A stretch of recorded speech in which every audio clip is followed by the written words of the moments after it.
25 ફેબ્રુઆરી 1988 ના રોજ ભારતની પ્રથમ સપાટીથી સપાટી પર માર કરનાર મિસાઇલ પૃથ્વીનું સફળ પરીક્ષણ કરવામાં આવ્યું હતું. પૃથ્વી સ્વદેશી ટેકનોલોજીથી બનાવવામાં આવી હતી. આ પછી દેશનો મિસાઇલ કાર્યક્રમ વધુ મજબૂત બન્યો.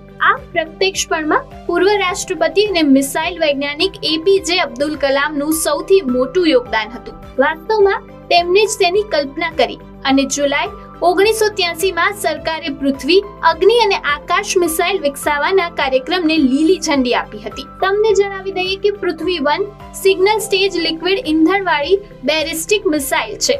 તે સપાટીથી સપાટી પર માર મારવા સક્ષમ છે. તેની સ્ટ્રાઇક રેન્જ 150 કિલોમીટર છે. તેની ચોકસાઈ 10 થી 50 મીટર છે. તેને ટ્રાન્સપોર્ટર ઇરેક્ટર લોન્ચરથી લોન્ચ કરી શકાય છે.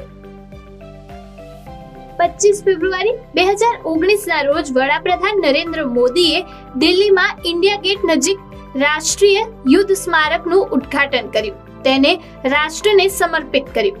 આ સ્મારક આઝાદી પછી દેશ માટે બલિદાન આપનાર બહાદુર સૈનિકોના સન્માન માટે બનાવવામાં આવ્યું છે.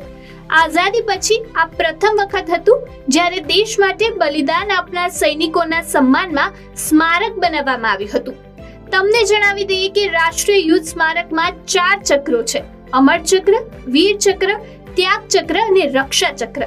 જેમાંથી અમર ચક્ર પર 15.5 મીટર ઊંચો સ્મારક સ્તંભ છે, જેમાં અમર જ્યોત પ્રજ્વલિત છે. આ સ્મારકમાં 26,000 સૈનિકોના નામ લખવામાં આવ્યા છે, જેમને પોતાનો જીવ આપ્યો.